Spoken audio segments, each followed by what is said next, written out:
사랑하는 믿음의 성도 여러분, 하나님의 은혜가 지금 내게 내려지고 있음을 믿고 확신하십니까?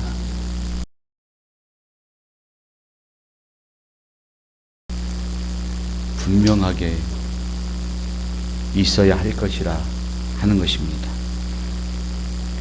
하나님의 은혜는 어느 때는 내려지고 어느 때는 내려지지 않고 하는 게 아니라 끊임없이 오늘 우리 가운데 임하고 있다는 사실을 믿어야 합니다. 확신해야 합니다. 그걸 확신하지 못하고 깨닫지 못하면 우리의 처지는 광야에서 방황하는 이스라엘 백성들과 같은 처지에 빠지게 된다는 사실을 우리는 알아야 되죠. 그들에게는 좋은 하나님의 은혜가 눈으로 보면서 경험할 수 있도록 하나님께서 직접적인 역할들을 행하시고 보여주셨습니다. 먼저는 그들을 부르셔서 하나님의 백성으로 삼으시고 그들을 더 많은 민족으로 키우시기 위해서 애굽이라고 하는 보호막 속에 그들을 넣으셨습니다. 비록 애굽은 이방의 나라였지만 그 당시에 강대국이어서 주위의 나라들이 침범할 것을 엄두도 내지 못하는 강한 힘을 가지고 있는 그 나라 속에 하나님의 백성들을 넣으셔서 애굽으로 하여금 이스라엘 백성들이 보호받게 하셨는데요. 그들이 그 안에서의 삶은 그렇게 넉넉한 삶이 아니었습니다. 보호를 받는 동안 무려 400여 년 동안 많은 종살이와 시달림과 멸시와 천대를 받았던 생활이었습니다.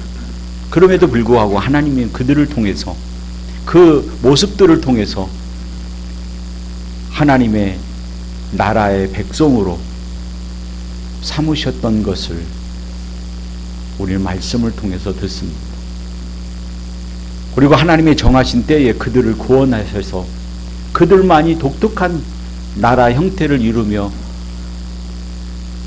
하나님의 거룩한 품성을 드러내며 나가는 삶을 살아가도록 하시기 위해서 애굽에서 출애굽을 시킬 때에도 그냥 나오라 하신 것이 아니라 10가지 재앙을 통해서 하나님이 어떠한 분이신지, 하나님이 그들을 얼마나 사랑하시는지, 또 하나님의 능력이 어떠한 능력을 가지고 있는지를 실제로 보여주셨고 이스라엘 백성들은 그걸 봤어요. 그래서 그들은 나올 때 기뻐하며 뛰며 찬양하며 애굽에서 나오게 됐던 거죠. 그리고 그들은 이제 하나님께서 예비해 놓으신 땅, 또 하나님께서 지시하신 그 땅으로 하나님께서 그들을 인도하기 위해서 그들은 광야의 길을 걷게 되었을 때에도 그들을 홀로 놓아두신 것이 아니라 낮에는 구름 기둥으로 밤에는 불 기둥으로 그들이 가야 할 길이 어떤 길인가를 안내해가는 하나님의 능력을 보여주신 거죠. 그래서 그들은 그걸 보면서 하나님을 찬양하면서 기뻐하며 하나님이 지시하시는 땅으로 가고 있는 여정 속에 때로는 여러 가지 환난과 고난을 경험하기도 했습니다. 그럴 때 그들의 마음은 그동안 하나님께서 우리를 인도하셨듯이 하나님께서 지시한 땅으로 우리를 이끌어 가시고 지금도 하나님의 은혜가 내게 내려주고 있기 때문에 반드시 그 일을 이기게 하시고 건너가게 하시고 견디게 하실 것이라고 하는 믿음의 확신을 가지고 하나님 앞에 기도하면서 한 걸음 한 걸음 하나님이 인도하시는 대로 그 길을 걸어가야 할 그들이었습니다. 그런데 그 어려움을 때마다 그들은 하나님 앞에 기도하고 하나님의 은혜를 생각한 것이 아니라 다른 이방의 민족들의 탐욕에 빠지는 그들의 마음과 같이 마음을 합하게 되어서 하나님을 원망하기 시작했던 거죠. 우리의 신앙도 마찬가지입니다. 우리가 믿음의 사람과 만나면 우리의 믿음이 온전해지고 주를 향한 믿음의 길을 걸어가지만, 교회에 대한 불평의 사람을 만나면 늘 교회 안에 불평을 일으켜서 그가 믿음으로써 하나님을 보지 못하는 그러한 비운의 삶을 살아가게 되는 것임을 우리는 분명히 알아야 됩니다. 그렇기 때문에 우리는 거기에 귀를 기울이지 않고 오직 하나님의 말씀에만 집중하며 그 말씀이 나를 인도하기를 소망하는 믿음의 역사를 늘 기대하고 기도해야 합니다. 왜냐하면 성령의 역사는 하나님의 말씀으로 하시는 것이지 말씀 외에 다른 것으로 역사하지 않으심을 우리 믿어야 됩니다. 그래서 하나님은 계획하시고 작정하시면 성자 예수님께서는 그 모든 것들을 이루시고, 그 이루신 것을 깨닫게 하신 이는 성령께서 깨닫게 하시는데, 그 깨닫게 하실 때 무엇으로 깨닫게 하시느냐? 말씀으로 깨닫게 하는 거예요. 그래서 우리가 하나님의 말씀을 들을 때 집중하라는 것입니다. 고개 들고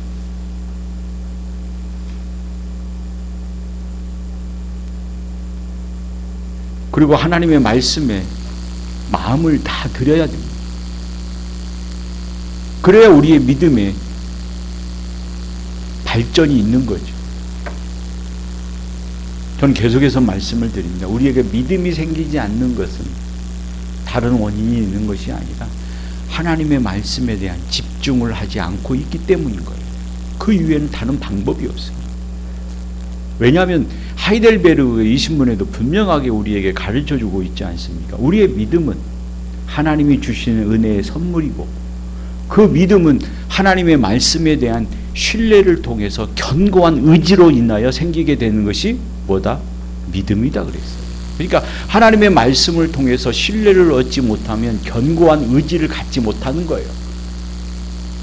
그런데 하나님의 말씀에 대한 신뢰를 가지면 어떤 환난과 시련이 온다 할지라도 우리의 마음의 의지가 단단하게 굳어져 있어서 하나님을 향하지 않으면 견딜 수 없는 마음을 갖게 만드는 것이다, 이 말씀입니다. 이건 우리에게 있어서는 굉장히 중요한 신앙의 기본적인 도리입니다. 그런데 이스라엘 백성들은 하나님의 자녀이면서도 하나님의 은혜와 역사를 보면서도 그들은 어려울 때 어떤 일이 있냐? 불만한 거예요. 그것도 아주 심한 말로 하나님을 불평했습니다. 그래서 하나님께서는 그들을 향해서 불을 내리셔서 그들을 심판하신 것이 다베라 사건 아닙니까? 그런 일들이 주어지면 그것을 경험한 사람은 어떤 마음을 가져야 됩니까? 아, 우리는 도저히 이제는 그러면 안 되겠다. 하나님에 대한 불평과 원망을 가지면 하나님은 우리를 심판하시는 하나님이시구나. 그러니 우리는 그 길로 가지 말아야 되겠다. 결코 내 마음에 하나님을 향한 게으른 마음이 있으면 하나님은 나를 멀리 하시는구나. 내가 게을러도 하나님은 사랑의 하나님이시기 때문에 나를 꼭 붙잡고 끝까지 끌고 가시는 것이 아니라 하나님은 나를 방치해 주시는구나. 이걸 깨닫고 정신을 차리고 하나님을 향해서 의지해 가야 되는데, 불평의 마음이 너무나도 사로잡히다 보니까 그걸 다 잃어버린 거예요. 또 원망하고 불평에 내리기 시작한 거예요. 그런데 하나님의 백성이 이런 원망을 하는 이유가 어디에 있겠습니까? 우리가 신앙생활을 하다가 불평하게 되고 원망이 나오면 그 원인이 어디에 있다고 봅니까? 목사 때문입니까?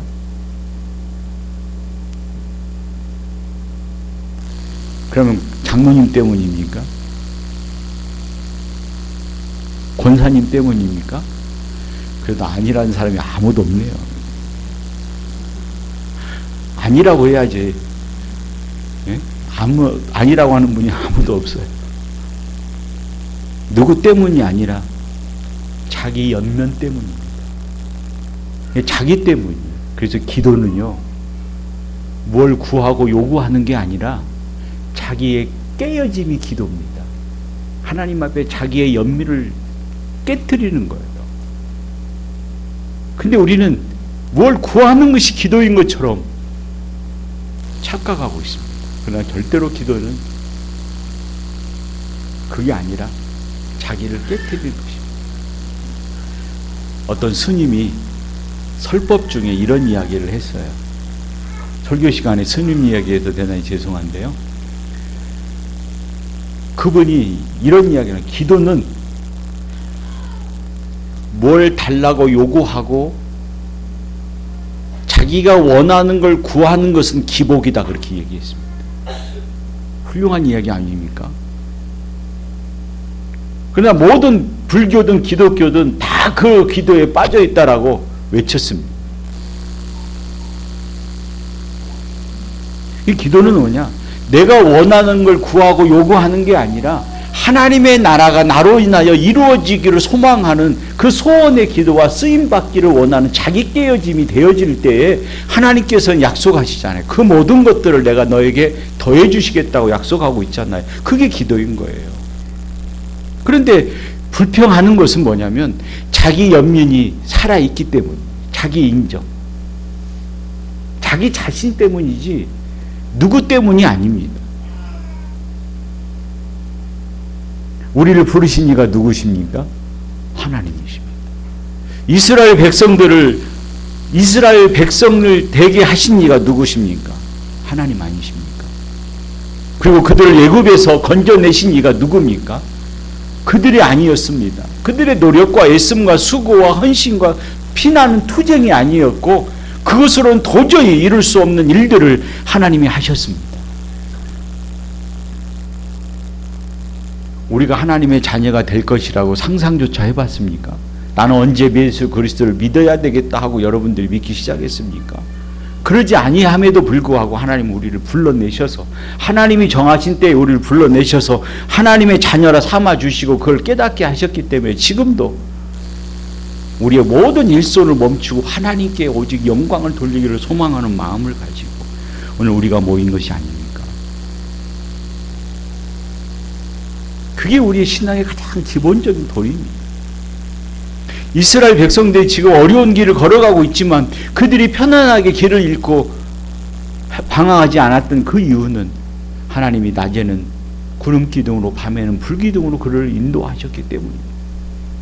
홍해의 어려움이 있을 때에도 하나님께서는 그 바다를 길을 내게 하셔서 그를 건너가게 하셨습니다. 그러니까 배 타고 건너가게 하신 것도 아니고 그들이 수영해서 건너간 것이 아니라 그들은 그 바다를 갈라서 길을 내게 하신 그 길을 걸었던 것이 이스라엘 백성들이고 하나님의 역사였습니다.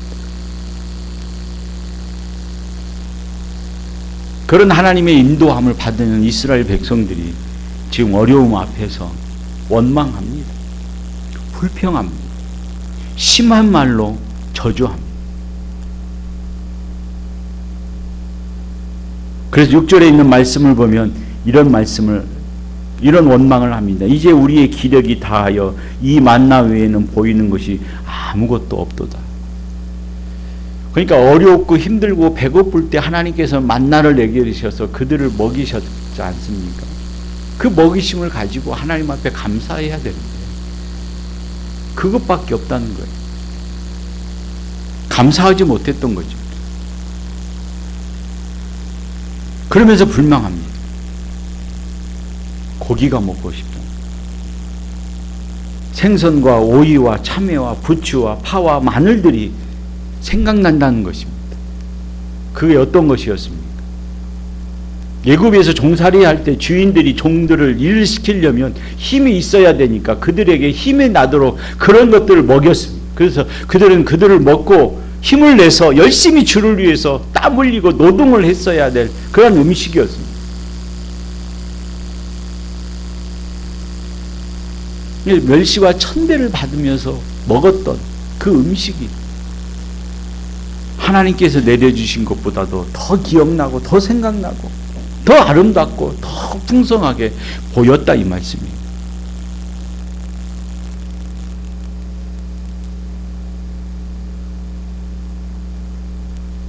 이스라엘 백성들 이런 것들을 먹기 위해서 얼마나 모멸과 멸시와 천대를 받은 줄 아십니까?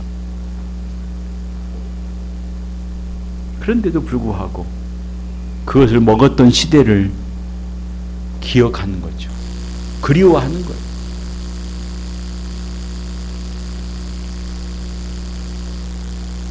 이것이 얼마나 하나님의 은혜와 사랑을 모르는 육적인 행동이었는지, 얼마나 자신의 욕망과 연민에 빠져 있는 삶인지 우리는 알아야 되는 것입니다. 하나님께서 하나님의 백성을 부르시는 것은 세상의 연민과 욕망에 빠져서 하나님을 이용하며 네가 세상의 욕망과 연민을 채워가라고 부르신 것이 아니라 하나님의 나라와 그의 의를 위해서, 그것을 이루어가도록 하시기 위해서 오늘 저희를 부르시고 하나님의 백성들을 부르시고 우리 동명교회를 세우신 거 아닙니까? 그래서 우리 교회가 나가야 할 길은 바로 그것입니다. 내가 좀 손해를 본다 할지라도, 내가 좀 이익을 보지 못한다 할지라도 교회가 유익이 되는 일이라면 헌신하는 거예요. 그러면 하나님은 반드시 어떻게 하신다? 그걸 채워주신다.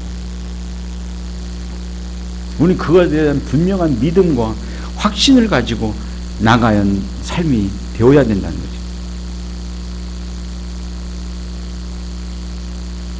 그들은 하나님의 은혜로 밤길을, 낮에 길을 걸었고, 배고프다 할 때 하나님의 은혜로 하나님의 만나를 먹었던 것이 아닙니까?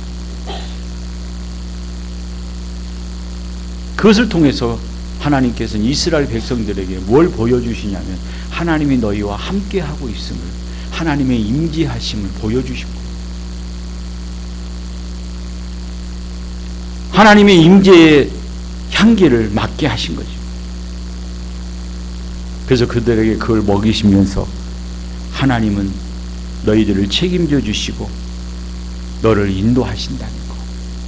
하나님은 너희의 방패가 되시고 하나님은 너희의 위로자가 되시고 결코 너희를 홀로 걸어가게 아니하시고 나와 함께 하시는 하나님. 내가 어려운 환난과 고난이 있을 때에도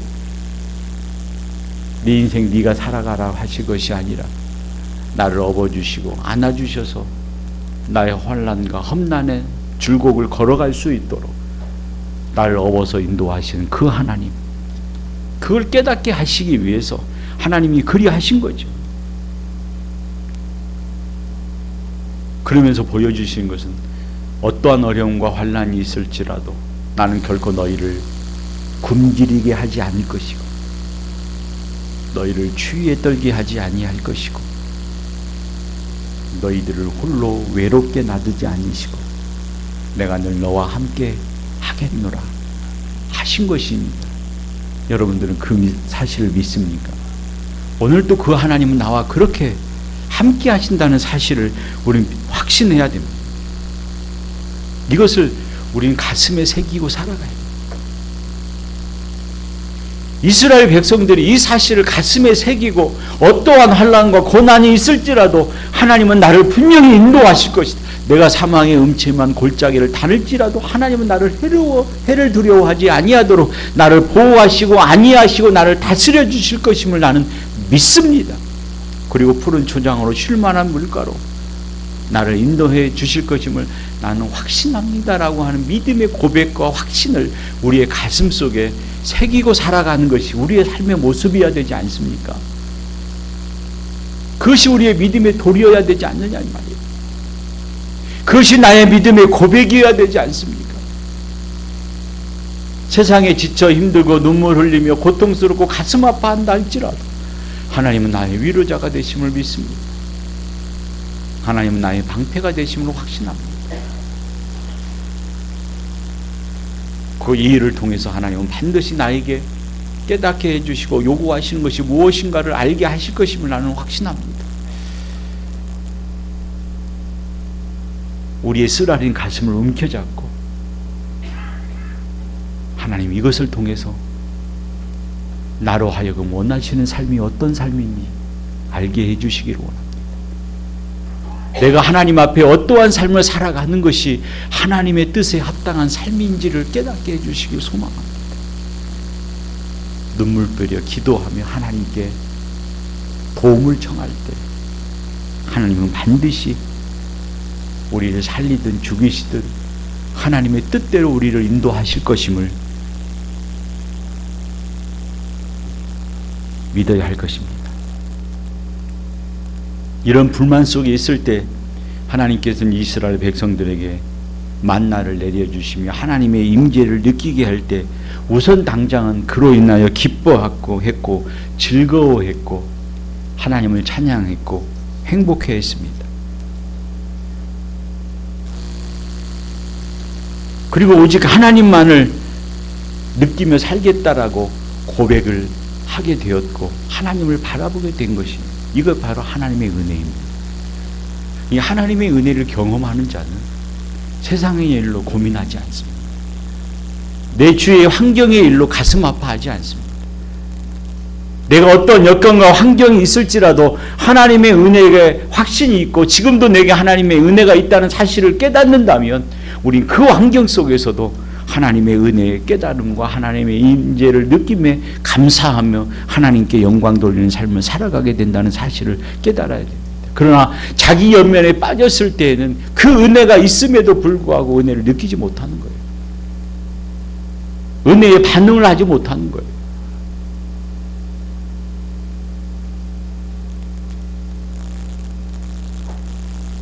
하나님의 임재가 우리에게는 어느 때 주어지고 어느 때는 안 주어지고 한 것이 아니라 끊임없이 하나님의 임재가 우리에게 느껴지지만 그걸 깨닫지 못할 때에는 우리는 하나님 앞에 미끄러지는 신앙의 삶을 살 수밖에 없어요.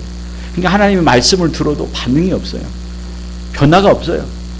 열심히 한 말 또 하고 열심히 해라. 난 내 멋대로 내 생각대로 내 계획대로 살겠더라. 다짐은 하지 않지만 습관적으로 그렇게 살아갑니다.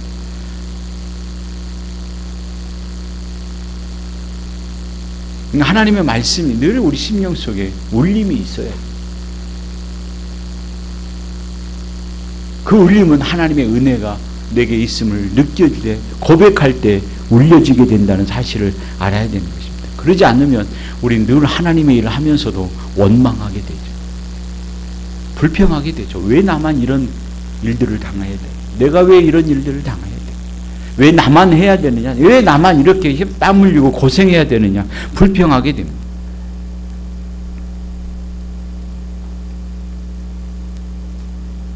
그래서 4절 말씀을 보면 이렇게 말씀합니다. 그들 중에 섞여 사는 다른 인종들이 탐욕을 품으면 돼요. 우리가 세상 사람들과 마음을 합해서 가는 게 아니라 그래서 세상 사람들의 영향력을 받으며 살아가는 것이 아니라 우리가 세상 사람들에게 영향력을 끼치며 살아가는 것이 우리의 신앙이어야 되는데요. 요즘에 많이 바뀌어졌어요. 교회가. 그래서 세상의 일들을 세상의 요구를 교회가 끌고 와서 교회가 그 세상의 요구를 옆에 순응하는 교회가 되어야 된다라고 주장하는 어리석은 사람들이 얼마나 많은지 몰라요. 그러나 분명한 것은 교회가 세상에 영향력을 끼쳐야 되는 거지 세상의 영향력이 교회의 영향력을 끼쳐서는 안 되는 겁니다. 우리가 세상의 길잡이가 되어야 되고 등대 역할을 하는 것이 우리의 삶의 모습 아니겠습니까? 우리 교회가 갈 길이 바로 그런 길입니다. 고단하고 험난하고 어려운 길이라 할지라도 이것이 하나님의 영광된 일이고 하나님의 기뻐하시는 일이기 때문에 우선 당장 눈앞에 보이는 결과가 나오지 않을지라도 우리는 묵묵하게 하나님의 영광을 위해서 이 길을 걸어가겠노라 다짐하며 걸어가는 우리의 삶의 모습이 되어야 되는 것이죠. 이걸 잃어버리면 자기 연면에 빠지게 되고 자기 연민에 빠지면 우리는 늘 불평과 원망에 빠지게 된다는 사실을 기억하면서 하나님의 은혜와 인재가 우리 안에 있음을 늘 깨닫고 고백하며 하나님 앞에 어떤 삶을 살아가는 것이 믿음에 합당한 도리인지를 깨닫고 그에 합당하게 영광을 돌리며 기도하며 살아가는 여러분들이 되시기를 바랍니다. 기도하겠습니다. 자비로우신 아버지 하나님, 오늘도 우리에게 은혜와 사랑을 허락하시고 하나님께서 우리를 향한 하나님의 은혜의 사랑과 임재를 늘 느끼며 믿음으로 감사의 고백하며 임재를 느낀 자로서의 삶이 어떠해야 될 것인가를 고백하며 은혜를 구하고 나가는 저희들 될 수 있도록 은혜 베풀어 주셔서 저희들의 삶을 통하여 이 땅에 하나님의 나라가 확장되어져 가는 놀라운 역사가 있게 하여 주옵소서. 예수님의 이름으로 감사하며 기도 올리옵나이다.